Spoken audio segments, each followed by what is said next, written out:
जय हिंद साथियों, कैसे हैं आप सब? एकदम सब बढ़िया। तो आज जो हम बात करने जा रहे हैं वो एक बहुत ही महान दार्शनिक है, पाश्चात्य विद्वानों में से एक है, जिनका नाम है प्लेटो।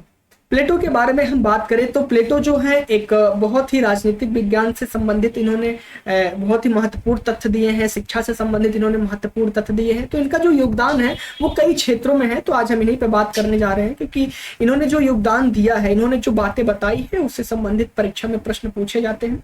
ठीक है, तो जैसे हम आदर्शवाद वगैरह पढ़ेंगे, आदर्शवाद क्या था, तो उन आदर्शवाद में भी इनका बहुत ज्यादा योगदान रहा है। इन्होंने भी आदर्शवाद को परिभाषित किया है, समझाया है। तो आज हम आइए बात करते हैं प्लेटो के बारे में। तो प्लेटो का जो वास्तविक नाम था, तो प्लेटो का नाम वास्तविक जो था वो अरिस्टोक्लिस था। प्लेटो का पहले जो नाम था वो प्लेटो नहीं था। प्लेटो का नाम पड़ता कैसे है? तो इनके जो व्यायाम शिक्षक होते हैं वो, जब प्लेटो जो होते हैं, थोड़ा इनका जो सोल डोल होता है, कंधा होता है, थोड़ा चौड़ा होता है, भारी भरकम इनकी थोड़ी शरीर होती है। तो इनके जो व्यायाम शिक्षक होते हैं उन्होंने इनका नाम प्लेटो रखा। ठीक है, अब बात करी जाए प्लेटो का जो जन्म हुआ था, जो प्लेटो का जन्म हुआ था, वो प्लेटो का जन्म आपका यूनान में हुआ था। कहाँ हुआ था? यूनान में हुआ था। कहाँ पे? प्लेटो के जन्म की बात करी जाए तो प्लेटो का जन्म आपका यूनान में हुआ था। ठीक है, तो यूनान में हुआ था। अब इनके शिक्षा की बात करी जाए कि प्लेटो का शिक्षा जो है, प्लेटो ने शिक्षा कहाँ कहाँ कैसे ग्रहण किया है। ठीक है, बात करें शिक्षा की, तो जो प्लेटो थे इन्होंने दो जगह से शिक्षा ग्रहण किया, एक मानसिक शिक्षा और एक शारीरिक शिक्षा। तो जो इनका मानसिक शिक्षा था, इन्होंने मानसिक शिक्षा यूनान के एथेंस में ग्रहण किया, और जो शारीरिक शिक्षा थी वो शारीरिक शिक्षा को इन्होंने स्पार्टा में, यूनान के स्पार्टा में ग्रहण किया। तो इनकी जो माता थी, इनकी माता का नाम था पेरिकतियोन था, और पिता जो थे ये अरिस्टोन थे। तो होता क्या है कि जब सुकरात 20 वर्ष की आयु उनकी हो जाती है, तो ये क्या होता है कि ये जो प्लेटो थे, प्लेटो की जब 20 वर्ष की आयु हो जाती है तो ये सुकरात के पास जाते हैं शिक्षा ग्रहण करने के लिए। जो सुकरात था, सुकरात की बात करी जाए तो सुकरात एक बहुत ही क्रूर व्यक्ति था। उसका जो चेहरा था वो थोड़ा भद्दा टाइप में था, देखने में अच्छा नहीं लगता था। ठीक है, तो जब ये सुकरात जो है, जो सुकरात थे, सुकरात के पास प्लेटो जाते हैं शिक्षा ग्रहण करने के लिए। और जो सुकरात थे वो तर्क विद्या में बहुत ही माहिर हुआ करते थे। होता ये है कि एथेंस और स्पार्टा में, ये एथेंस और स्पार्टा में उस समय निरंकुश राजतंत्र का बोलबाला था। तो सुकरात जो थे वो क्या करते हैं कि इनकी आलोचना करते हैं, इनकी जो निरंकुश राजतंत्र था उसकी आलोचना करते हैं, और उस आलोचना के फलस्वरूप क्या होता है, सुकरात को मृत्यु दंड दे दिया जाता है। यानी कि जो आपके प्लेटो के गुरु थे, यानी कि जिन्होंने प्लेटो जो है, जितने तर्क विद्या सीखने गए थे, जो तर्क विद्या में माहिर थे आपके सुकरात, उनको जो है इनकी आलोचना करने पे, एथेंस और स्पार्टा के निरंकुश राजतंत्र की आलोचना करने के फलस्वरूप उन्हें क्या, मृत्युदंड दे दिया जाता है। अब होता क्या है, तो 399 ईसा पूर्व में प्लेटो के जीवन में बहुत बड़ा परिवर्तन आता है। ऐसे ही प्लेटो नहीं हो जाता है। जब उनके गुरु का जो है उनको मृत्युदंड दे दिया जाता है, तो प्लेटो का जीवन उसी समय परिवर्तित होता है, और वो क्या करते हैं, यूनान को छोड़कर विश्व भ्रमण के लिए निकल जाते हैं। तो उसी पे मैक्सी कहते हैं, मैक्सी का एक कथन है, मैक्सी कहते हैं कि प्लेटो में सुकरात ने पुनः जन्म लिया। क्या? कि प्लेटो ने सुकरात में पुनः जन्म लिया। वो ये कहते हैं कि जो प्लेटो था, प्लेटो जो है, सुकरात जो है पुनः जन्म लिया। ठीक है, अब प्लेटो जो थे वो मगध के वर्ण व्यवस्था से प्रभावित थे। उस समय का जो मगध साम्राज्य था, मगध में उस समय वर्ण व्यवस्था प्रचलित था, और जो प्लेटो थे, प्लेटो उनके वर्ण व्यवस्था से बहुत प्रभावित होते हैं। तो प्लेटो क्या करते हैं, न्याय के कुछ सिद्धांत देते हैं। और जो प्लेटो थे, प्लेटो के न्याय का जो सिद्धांत था, उस न्याय के सिद्धांत का जो आधार था वो क्या था, वो कर्तव्य पालन था। कर्तव्य पालन था। इसके पश्चात क्या होता है कि पुनः वो प्लेटो 87 में पुनः वापस आते हैं यूनान में, और वहां एक अकादमी नामक संस्था की स्थापना करते हैं। क्या करते हैं? एक अकादमी नामक संस्था की स्थापना करते हैं। ठीक है, अकादमी नामक संस्था की स्थापना करते हैं, और एक बहुत ही चर्चित, बहुत ही प्रसिद्ध उनकी पुस्तक है रिपब्लिक के नाम से, जो कि बहुत बार ही परीक्षा की दृष्टि में पूछा जाता है कि रिपब्लिक पुस्तक किसने लिखा। तो रिपब्लिक की बात करी जाए तो जो रिपब्लिक था वो रिपब्लिक किसका है, प्लेटो का था। और जो रिपब्लिक था उसका जो था क्या, न्याय सिद्धांत का वर्णन उसमें किया गया था। क्या था, रिपब्लिक में न्याय सिद्धांत का वर्णन किया गया है। तो जो रिपब्लिक था, उनकी प्रसिद्ध जो पुस्तक थी, उसके मुख्यतः 10 भाग माने जाते हैं, लेकिन कुछ विद्वानों के अलग अलग मत है। जैसे आपके अर्नेस्ट बार्कर जी कहते हैं कि इसके 5 भाग ही थे, आपके रसल कहते हैं कि इसके 3 भाग ही थे, और लियो स्ट्रॉस कहते हैं कि इसके 4 भाग ही थे। ठीक है, तो ये अनेक विद्वानों का मत था। तो जो न्याय सिद्धांत का जो रिपब्लिक में इन्होंने वर्णन किया, उसकी जो शैली थी वो निगमनात्मक शैली थी, वो संवाद शैली थी। क्या थी? उसकी जो शैली थी वो निगमनात्मक शैली थी, उसकी संवाद शैली थी। इनकी एक प्रसिद्ध पुस्तक और है द लॉज। द लॉज की बात करी जाए तो जो द लॉज था वो क्या था? विधि के शासन पर बल देता था, यानी कि विधियां जो बनाई जाती थी, यानी कि जो न्याय बनाए जाते थे, जो जैसे आपके संसद में विधियां बनाई जाती हैं फिर उसको पारित किया जाता था, तो उसी तरीके से पारित किया जाता है। उसी तरीके से तो जो द लॉज था, द लॉज का जो मेन फोकस था, जो मेन बल था, वो आपके विधि के शासन पर था। तो द लॉज के जो मुख्य 12 भागों में उन्होंने डिवाइड किया था। ठीक है, अब स्टेट्समैन इनका भी एक प्रसिद्ध पुस्तक है, जिसका देखा जाए तो संविधान का इन्होंने इसमें वर्णन किया है, क्या वर्गीकृत किया है। इनका एक पुस्तक और है मीनो, जो कि न्याय शब्द पर चर्चा करते हैं कि न्याय कैसे क्या है। अच्छा, इनकी एक पुस्तक है प्रोटोगोरस है, यूथोपियो है, क्रेटो है, अपॉलजी है।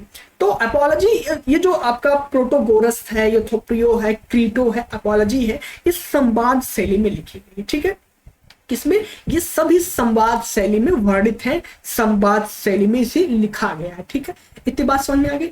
अब हम थोड़ा सा आगे बढ़ते हैं कि जो प्लेटो थे, उनके विचार का मूल तत्व, तो उनके जो बात करिए, उन्होंने एक शब्द लिया विश्व। विश्व को वो कहते हैं कि विचारों की दुनिया है और ये भौतिकवादी दुनिया है। क्या है? ये विचारों की दुनिया है और ये भौतिकवादी दुनिया है।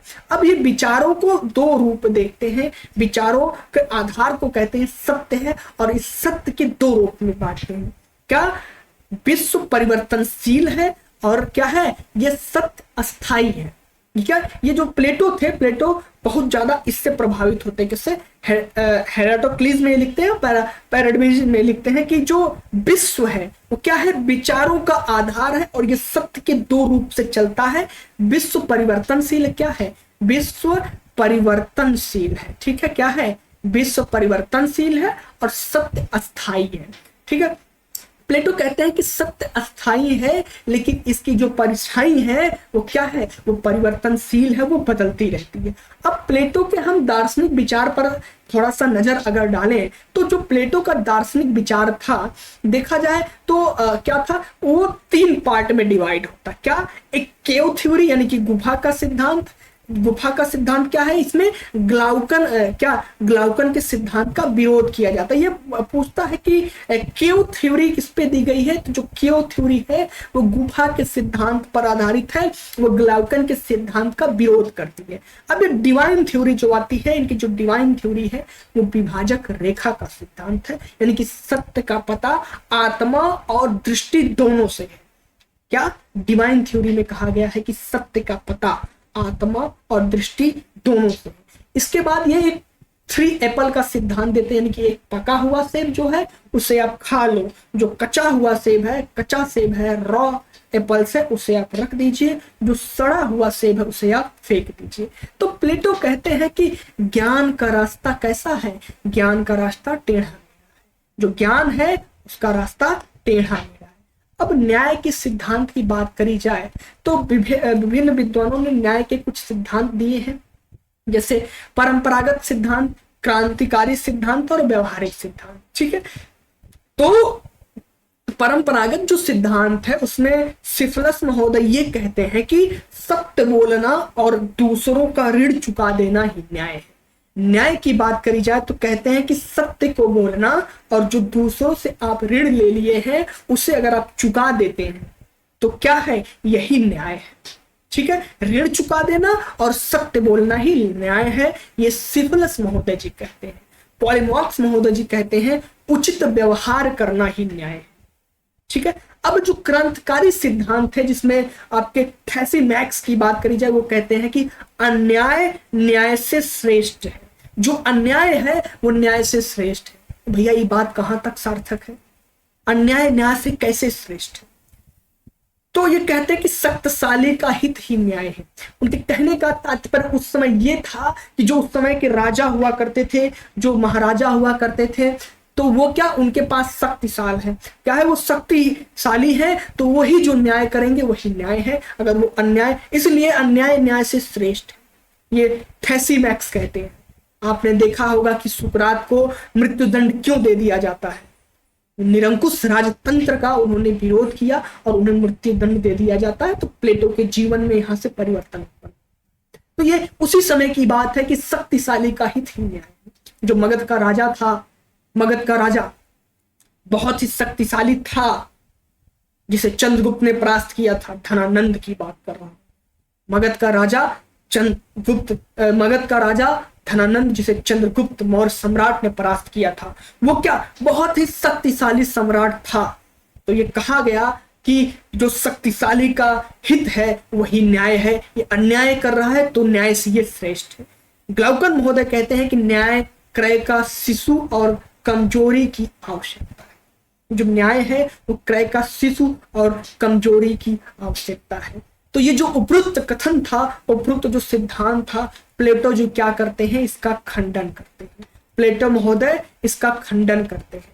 अब हम बात करते हैं प्लेटो महोदय का जो न्याय सिद्धांत था, उनका न्याय सिद्धांत यानी प्रकल्प सिद्धांत क्या था, उस पे आइए बात करते हैं। तो जो प्लेटो महान दार्शनिक थे, उन्होंने जो महान सिद्धांत दिया न्याय पे, वो कहते हैं कि मानव आत्मा के 3 गुण है। क्या मानव आत्मा के 3 गुण है? क्या, एक तो बुद्धि, एक तो शौर्य और एक तृष्णा। क्या, एक तृष्णा है। तो ये जो बुद्धि है, ये इसमें दार्शनिक वर्ग आते हैं। जो शौर्य साहस है, यानी कि वो सैनिक वर्ग आता है। जो तृष्णा है वो उत्पादक वर्ग है। यानी कि इनके कहने का तात्पर्य ये था कि जो दार्शनिक वर्ग है वो विवेक और सद्गुण से पूर्ण है, वो बुद्धि से परिपूर्ण है, यानी कि वो दार्शनिक है, वो विचारक है, जिसके अंदर ज्ञान की प्रज्वलित दीपक ज्वलित हो रही है। यानी कि वो दार्शनिक है, वो विवेक से सद्गुण है, विवेक से भरपूर है। बात करते हैं शौर्य, अदम्य साहस, शक्ति, यानी कि सैनिक की बात इन्होंने किया। कहते हैं कि जिसके अंदर साहस भरा हुआ है, शौर्य भरा हुआ है, वो सैनिक वर्ग के अंतर्गत। जो उत्पादक वर्ग है, जिसके अंतर्गत संयम है, जिसके अंतर्गत विवेक है, सोचने की क्षमता है, जो संयम से रहता है, वही क्या है, उत्पादक वर्ग है। वही तृष्णा के अंतर्गत आता है, वो संयम सद्गुण। प्लेटो जी कहते हैं कि संयम को साहस का संरक्षण, क्या बात को ध्यान दीजिएगा कि संयम को साहस का संरक्षण और विवेक का मार्गदर्शन अगर मिल जाए तो न्याय की स्थापना होती है। क्या ये कहते हैं कि जो संयम है, संयम को साहस का संरक्षण, यानी कि संयम को सैनिक वर्ग का संरक्षण, विवेक से क्या, विवेक से मार्गदर्शन मिल जाए तो वही न्याय है। बात को समझिएगा कि बुद्धि, शौर्य और तृष्णा में इन्होंने क्या संबंध स्थापित किया। कहते हैं कि संयम को साहस का संरक्षण और विवेक से मार्गदर्शन मिल जाए तो न्याय की स्थापना होती है। बात समझ पाया आपने? अब ये कहते हैं कि राज एक पूर्ण रूपेण तार्किकता है। तो इन्होंने न्याय का जो न्याय व्यवस्था था वो रिपब्लिकन में कैसे दर्शाते हैं, आइए इस पर हम थोड़ी सी बात कर लेते हैं, इस पर थोड़ी सी नजर डाल लेते हैं। ये कहते हैं कि जो रिपब्लिकन की न्याय व्यवस्था है वो क्या है, वो 4 पार्टों में डिवाइड है। कैसे? क्षेत्रीय न्यायालय, पंचायती न्यायालय, विशेष न्यायालय, आम जनता का। ठीक है, जैसे इस समय हमारा जो संविधान है ऐसे न्यायालयों में डिवाइड है। ठीक है, जैसे आपका जिला न्यायालय होता है, एक तो आपके ग्राम सभा में देखा जाए पंचायती राज व्यवस्था अगर है तो पंचायत होती है, फिर आपका जिला न्यायालय होता है, फिर प्रदेश स्तर का न्यायालय होता है, सुप्रीम कोर्ट, हाई है। ठीक है, इस तरीके से। तो क्षेत्रीय न्यायालय के अंतर्गत ये कहते हैं कि जो क्षेत्र से संबंधित मुकदमे हैं उनको हल किया जाएगा। पंचायती की बात करते हैं कि जो पंचायत यानी कि ग्राम सभा से संबंधित जो मुकदमे हैं पंचायती राज व्यवस्था के अंतर्गत हल किया जाएगा, और जो प्रशासनिक अधिकारियों से संबंधित मुकदमे हैं वो विशेष न्यायालय के अंतर्गत आते हैं। आम जनता का न्यायालय की बात करी जाए तो आम जनता का जो न्यायालय था वो राज्य से संबंधित मुकदमों का हल था। ठीक है, इतनी बात समझ में आ गई आप सभी को? चलिए अब हम बात कर लेते हैं। तो तो प्लेटो कहते हैं कि एक अच्छी चीज को दोहराने से कोई नुकसान नहीं। प्लेटो देखिए कितनी महत्वपूर्ण बातें निकल कर आती है। वो कह रहे हैं कि एक अच्छी चीज को दोहराने से कोई नुकसान नहीं। जैसे कोई आप अच्छा काम कर रहे हैं, उस काम को आप बार बार दोहरा रहे हैं, तो उससे आपका नुकसान नहीं होगा, उससे आपका भला ही। ठीक है, तो अब बात करते हैं कि इनकी जो दार्शनिक संबंधित शासन व्यवस्था था उस पर बात कर लेते हैं। तो जो सुकरात थे, सुकरात से इन्होंने सद्गुण का, सुकरात कहते हैं कि सद्गुण ही ज्ञान है। अब प्लेटो कहते हैं कि तथ्यों की जानकारी मात्र, क्या जो तथ्य है, तथ्यों की जानकारी मात्र वास्तविक ज्ञान नहीं होता है। तथ्यों के पीछे जो छिपी हुई परछाई का ज्ञान है वो वास्तविक ज्ञान होता है। क्या तथ्यों के पीछे सच्चाई और अच्छाई का जो ज्ञान है वो वास्तविक ज्ञान। ठीक है, तो बात समझ में आ गई। तो ये कहते हैं कि दार्शनिक शासक वही होगा जो प्रकृति न्याय से संबंधित होगा और नैतिकता के गुण, दर्शन शास्त्र के गुण उसमें होने चाहिए। ये किसका कथन है? ये प्लेटो का कथन है। ये कहते हैं कि सत्य प्रिय हो, लोभ मोह तृष्णा से दूर हो। प्लेटो का एक और कथन है कि अपने दार्शनिक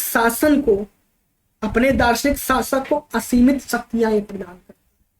अब बात करते हैं जो हमारा मुख्य उद्देश्य था आप सभी को बताने का, शिक्षा संबंधी जो इनका विचार था, जो इनका शिक्षा संबंधी विचार था, क्योंकि आपके बीएड के सिलेबस में लगा हुआ है आदर्शवाद। तो आदर्शवाद को प्लेटो ने भी परिभाषित किया है। तो शिक्षा पर इनके जो दार्शनिक विचार थे, आइए उस पर हम बात करते हैं। तो प्लेटो के जो शिक्षा संबंधी विचार थे वो एथेंस और स्पार्टा से प्रभावित थे। क्यों प्रभावित थे? उस समय जब इन्होंने, एक्चुअली क्या है कि एथेंस और स्पार्टा से, दोनों जगह से इन्होंने, यूनान के एथेंस और स्पार्टा से इन्होंने शिक्षा को ग्रहण किया। तो ये कहते हैं कि जो शिक्षा संबंधी विचार है वो स्त्री और पुरुष दोनों के लिए होना चाहिए, अभिभावक वर्ग के लिए। इसमें स्त्री व पुरुष दोनों के लिए, अभिभावक वर्ग के लिए। तो अभिभावक वर्ग जो है वो दार्शनिक वर्ग, उसके अंतर्गत आपके सैनिक वर्ग, दोनों वर्ग आते हैं। ठीक है, अब ये कहते हैं कि अज्ञानता से ज्ञान, क्या कहते हैं, देखिए बातों पर इनके ध्यान दीजिए। अज्ञानता से ज्ञान और अंधकार से प्रकाश का रास्ता ही शिक्षा है। ये देखिए एक कोटेशन मिलता है कि अज्ञानता से ज्ञान की तरफ बढ़ना और अंधकार से प्रकाश की तरफ का जो रास्ता होता है वही शिक्षा होता है। ठीक है, इतनी बात समझ में आ गई। अब हम बात कर लेते हैं बार्कर महोदय। बार्कर जो महोदय थे वो कहते कि रिपब्लिकन जो है वो मानव दर्शन का मूलभूत कृति है, अर्थात ये मानवीय दर्शन को पूर्ण रूप से विस्तृत करता है। किसको? मानवीय दर्शन को। अब इनकी शिक्षा योजना पर हम अगर विचार करें, जो कि कई जो वर्षों में डिवाइड है, क्या है कि जिन्होंने वर्षों में इसको डिवाइड किया है, जैसे सैद्धांतिक शिक्षा और व्यवहारिक शिक्षा। क्या? सैद्धांतिक शिक्षा और व्यवहारिक शिक्षा। ठीक है, सैद्धांतिक शिक्षा जो था तो इनका जो प्राथमिक स्तर था वो सैद्धांतिक शिक्षा के अंतर्गत प्राथमिक स्तर पर शिक्षा और उच्च स्तर पर शिक्षा, ये दो पार्टों में ये डिवाइड करते हैं। थोड़ा सा इस चार्ट को आप सब समझने का प्रयास करिएगा कि क्या था। तो ये जो प्राथमिक शिक्षा थी, यानी कि सैद्धांतिक शिक्षा के अंतर्गत जो प्राथमिक शिक्षा आती है, वो कहते हैं कि जो 7 से 18 वर्ष के बच्चे हैं वो क्या करेंगे? वो संगीत और व्यायाम को सीखेंगे। संगीत और व्यायाम को सीखेंगे। उसके बाद जब दोनों सीख लेंगे, इसके पश्चात इनका एक एग्जाम होगा और जब वो उस एग्जाम को पास कर लेंगे तो उच्च शिक्षा में वो प्रवेश लेंगे, यानी कि वो सैनिक शिक्षा में जाएंगे। तो जो सैनिक शिक्षा में जाएंगे तो 18 से 20 वर्ष की आयु में वो सैनिक शिक्षा को ग्रहण करेंगे, यानी कि वो उच्च शिक्षा में जब जाएंगे तब उनकी आयु 20 वर्ष से अधिक होनी चाहिए, यानी 20 वर्ष परिपूर्ण हो जानी चाहिए। अब ये शिक्षा के स्तर को दो पार्टों में डिवाइड करते हैं, एक 20 से 30 वर्ष की आयु में और 30 से 35 वर्ष की आयु में। ये कहते हैं कि जो 20 से 30 वर्ष के आयु के व्यक्ति हैं वो क्या करेंगे? वो रेखा गणित सीखेंगे, अंक गणित सीखेंगे, मनोविज्ञान सीखेंगे, दर्शन शास्त्र सीखेंगे। जब ये सीख लेंगे, इसमें जब पास हो जाएंगे तो ये क्या करेंगे? जो इसमें से पास होंगे वो क्या करेंगे? वो 30 से 35 वर्ष के आयु में, यानी कि द्वंद्व और शिक्षा के दर्शन की शिक्षा में भाग लेंगे। और जो फेल होंगे वो सैनिक वर्ग की ओर प्रस्थान करेंगे। कहाँ? वो सैनिक वर्ग की ओर प्रस्थान करेंगे। वो 30 से और 50 वर्ष की आयु में रहेंगे। तो जो 30 से 35 वर्ष की आयु के थे वो द्वंद्व और दर्शन की शिक्षा में पास करेंगे।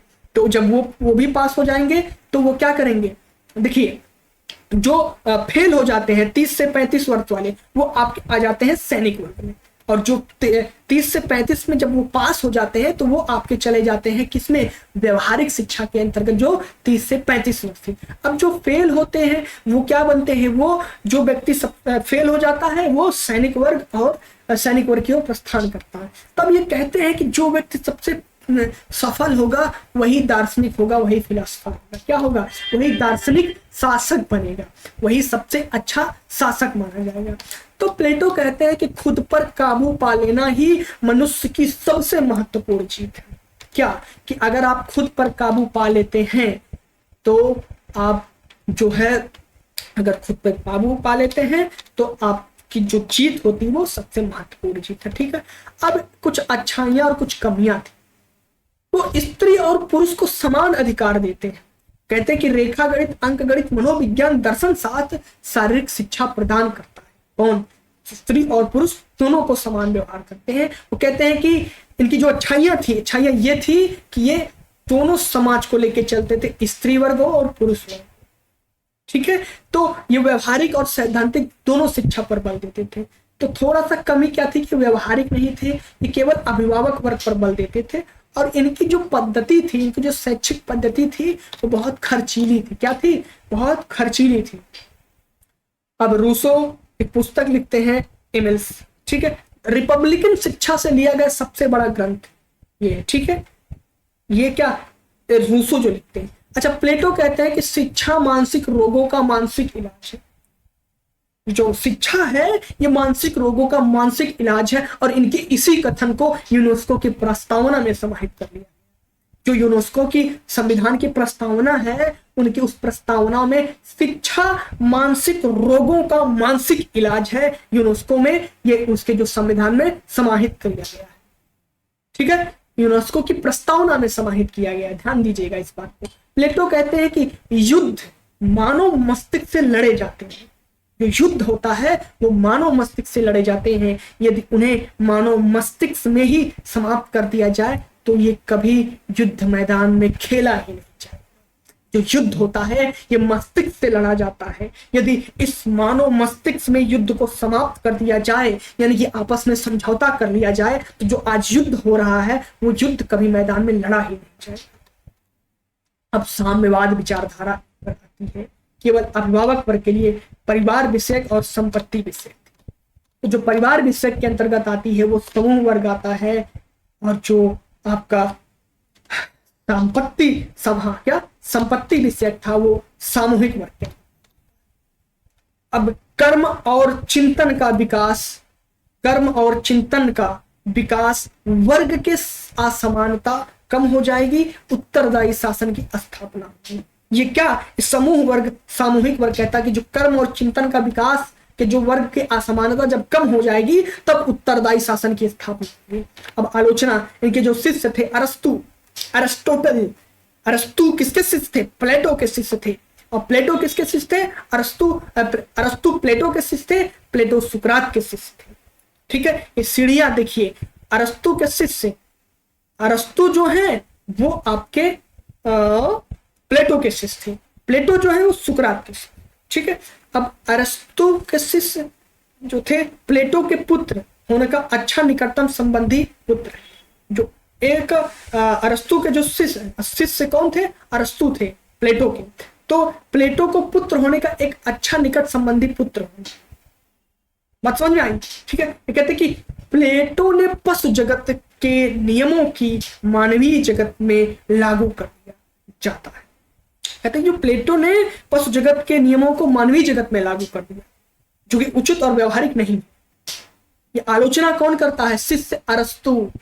ठीक है। अब हम आते हैं थोड़ा मार्क्सवादी आलोचना की तरफ, मार्क्सवादी विचारधारा की, यानी कि मार्क्स के अनुसार बात करें तो प्लेटो के साम्यवाद और मार्क्स के साम्यवाद में क्या अंतर है, थोड़ी सी इस पे बात कर लेते हैं।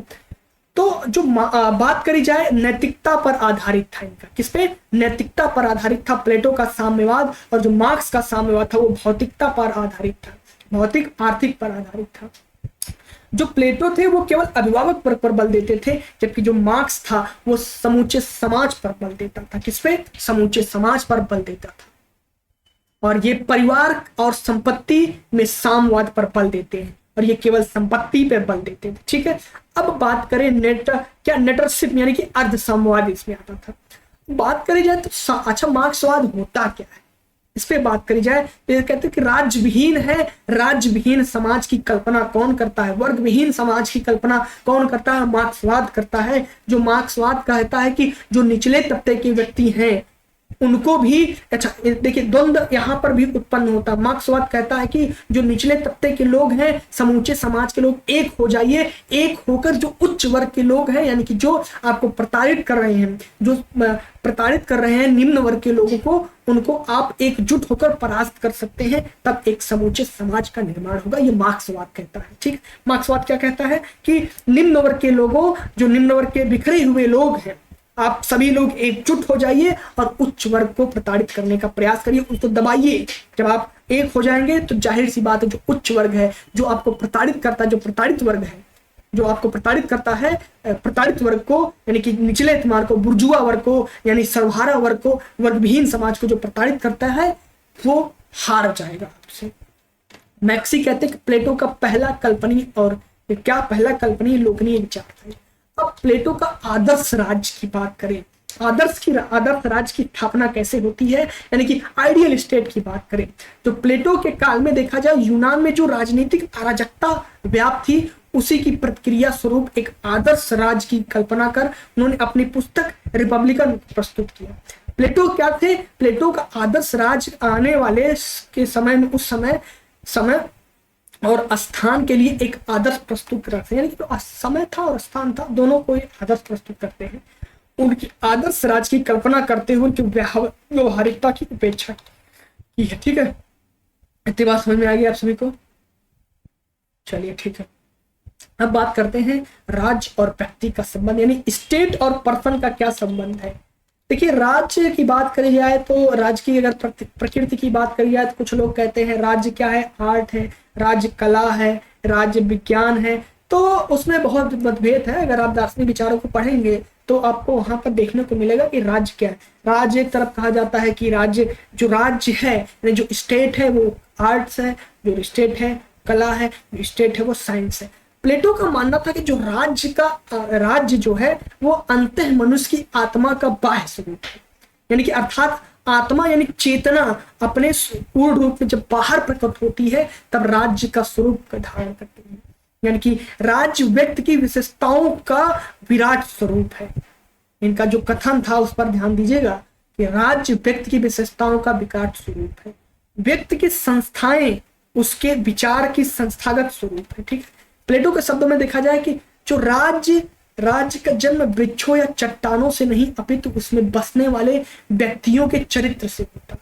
कितनी इंपॉर्टेंट बात इन्होंने दी है कि जो राज्य है, हमारा जो राज्य है, जो हमारा एक आइडियल राज्य है, जो आइडियल स्टेट है, वो चट्टानों और वृक्षों से नहीं निर्माण हुआ है, वहां के बसने वाले व्यक्तियों से और वहां के बसने वाले चरित्रों से, जो व्यक्ति हैं उनके चरित्र से, वहां की संस्कृति से एक आदर्श राज्य की स्थापना होती है। ठीक है, इतनी बात समझ में आ गई। अब वीर व्यक्तियों का राज्य ही वीर होगा और नपुंसकता का नपुंसक। ठीक, इतनी बात आप सभी को समझ में आ गई। तो ये था कुछ प्लेटो से महत्वपूर्ण संबंधित बातें जो मैं आप सभी के समक्ष प्रस्तुत किया। तो थोड़ा सा इनके न्याय सिद्धांत पे भी अगर हाँ चलिए ठीक है, थोड़ा सा न्याय सिद्धांत पे बात कर लेते हैं। जो इनका न्याय का मूल सिद्धांत था, आदर्श राज का मूल सिद्धांत था, वो क्या था? वो न्याय था। क्या था? वो न्याय था। वो राज्य व्यक्ति का बृहद स्वरूप है, विशेष कार्य का सिद्धांत और शिक्षा पर बल देता है। ठीक है, इतनी बात समझ में आ गई। वो नागरिकों के तीन वर्ग में विभाजित करता है, दार्शनिक, राजा और शासक, साम्यवाद। ठीक है, तो इन सब चीजों पे हम अगली कक्षा में बात करेंगे। ठीक है, तो ये थे कुछ प्लेटो से संबंधित महत्वपूर्ण तथ्य। क्या थे? प्लेटो से संबंधित कुछ महत्वपूर्ण तथ्य थे जिन्हें हम आप सभी के समक्ष एक आइडियल के रूप में, एक मैटर को, अच्छा मैटर कनेक्ट करके आप सभी के समक्ष प्रस्तुत करने का प्रयास किए हैं। तो आप सभी इसे जरूर पढ़िएगा, जरूर समझिएगा कि इतना जो कंटेंट मैं आप सभी को दे रहा हूँ एकत्रित करके, ये किसी एक बैठक में नहीं तैयार किया गया है। ये मैं ग्रेजुएशन कर रहा था जब मेरा सब्जेक्ट पॉलिटिकल साइंस था, वहां से तब से मैं तैयार करता हुआ आ रहा था और आज आपको जाके प्रस्तुत किया, आप सभी के सामने मैंने प्रस्तुत किया, आप सभी के समक्ष मैंने इसको उजागर किया। ठीक है, तो प्लेटो से संबंधित जो जो मुख्य बातें थी वो मैं आप सभी के समक्ष प्रस्तुत किया हूँ। आप सभी इसे समझिएगा अच्छे से, नहीं समझ में आएगा वीडियो को पुनः देखिएगा, रिपीट करिएगा, ठीक, तो अच्छे समझ में आएगा। हो सकता है अगली क्लास में मैं अरस्तु को भी लेके आऊं, अरस्तु पे भी बात कर लेंगे, सुकरात पे भी बात कर लेंगे, क्योंकि ये सब महान दार्शनिक है जिनसे प्रश्न बार बार पूछे जाते हैं। ठीक है, और एक तो इनकी जो महान पुस्तक है, जैसे रिपब्लिक हुआ, आपका अमीनो हुआ, द लॉज हुआ, स्टेटमैन हुआ, तो अपोलॉजी हुआ, ये सारी चीजें पूछा जाता है। ठीक है, तो चलिए, आई होप आप सभी से मैं आशा करता हूं आप सभी को ये हमारा सेशन पसंद आया हो। अगर ये हमारा सेशन आप सभी को पसंद आया होगा तो आप सभी हमारे सेशन को लाइक करिए, शेयर करिए और सब्सक्राइब करना तो बिल्कुल ना भूलिएगा। ठीक है, तो चलिए आज का सेशन हम यहीं तक रखते हैं। जय हिंद, जय भारत, स्वस्थ रहें, मस्त रहें।